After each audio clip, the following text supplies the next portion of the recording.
अच्छा ये बताइए कि वुमेन एम्पावरमेंट के लिए आप क्या कहेंगी? मैं क्या कहूँगी, औरतों को एम्पावर करो सीधी सी बात है। हाँ, जाहिर अच्छा, है। उसके तौर तरीक़े जो हैं वो ज़ाहिर बात है आपको बहुत ही सोच समझ कर अपनाने पड़ते हैं। आम तौर से लोग ये समझते हैं कि एक लड़की ने कहा कि बस मुझे ये काम करना है, चाहे वो सही है या गलत है, और इस मफरूज़े के ऊपर कि भाई आप हमें रोक नहीं सकते, हम तो वो करेंगे जो हमारा जी चाहेगा। ये आप नहीं कर सकते। सही बात है। ज़ाहिर है, देखिए इस्लाम ने एक बहुत अच्छा ज़ाब्ता अखलाक दिया है और बहुत अच्छा निसाब दिया है। बिल्कुल, क्योंकि बेशक। पहले औरतों को जिंदा दफन कर दिया जाता था। हाँ। औरतों को अच्छा नहीं समझा था, बेटी पैदा हुई तो दफन कर दिया और ताने मारते थे, बेटियों का हक नहीं देते थे। रसूलुल्लाह सल्लल्लाहु अलैहि वसल्लम ने औरत को उसका मकाम बताया, बराबरी का हक भी दिलाया। बिल्कुल, बिल्कुल। लेकिन हर मर्द की भी एक हद बताई और औरत की भी हद बताई कि कोई किसी के हक को खा नहीं सकता, कोई किसी के हक को गज़ब नहीं कर सकता। बिल्कुल, बिल्कुल। तो मैं उसी चीज़ को मद्देनज़र रखते हुए कि अखलाकियात के दायरे में भी रहें, वो जो बाउंड्रीज़ हैं उसको मद्देनज़र रखते हुए आप क्या मशवरा देना चाहेंगी ख़वातीन को? सबसे पहले ये कि अगर किसी भी औरत ने या किसी भी लड़की ने कोई काम करने का सोचा तो उसका इरादा बहुत पुख्ता होना चाहिए। ये बहुत ज़रूरी है ना?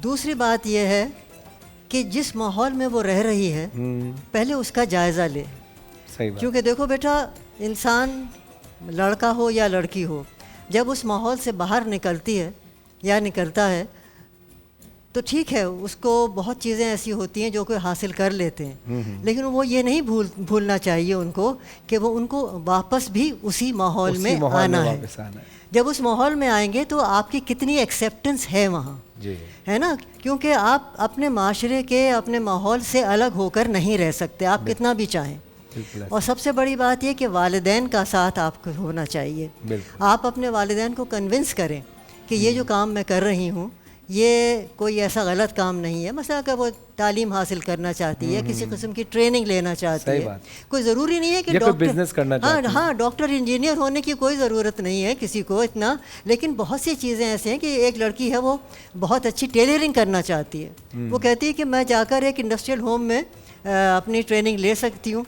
तो मैं क्यों ना लूँ। उस पर भी अगर किसी ने कदगन लगा दी तो बहुत मुश्किल हो जाती है। जैसे हमारे ऑल पाकिस्तान विमेंस एसोसिएशन के बहुत से हमारे जैसे कहते हैं ना स्किल डेवलपमेंट सेंटर्स हैं, आजकल का ये नाम है, वरना तो वो होता था इंडस्ट्रियल होम हो गया ये सब चीज़ें हो गई। तो वहाँ बच्चियाँ आके उनको बाकायदा डिप्लोमा मिलता था और वो इस काबिल हो जाती थी कि वो अपना कुछ काम कर सके। अप्पा कॉलेज में तो सारी चीज़ें थी। आप देखिए ना, अप्पा कॉलेज है, कॉलेज ऑफ होम इकोनॉमिक्स है, जो सिर्फ कराची में है। बिल्कुल ऐसे।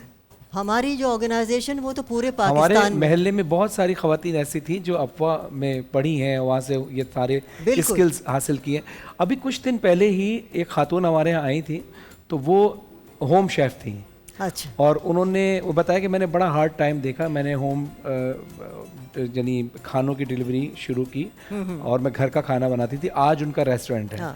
तो मैंने वहाँ यही बात की, मैंने कहा देखिए इस्लाम ने इस बात की इजाज़त दी है, अगर ना देता तो ये सोचिए उम्मुल मोमिनीन बीबी खदीजतुल कुबरा सलामुल्लाह अलैहा कितनी बड़ी बिजनेस वुमन थी, है ना?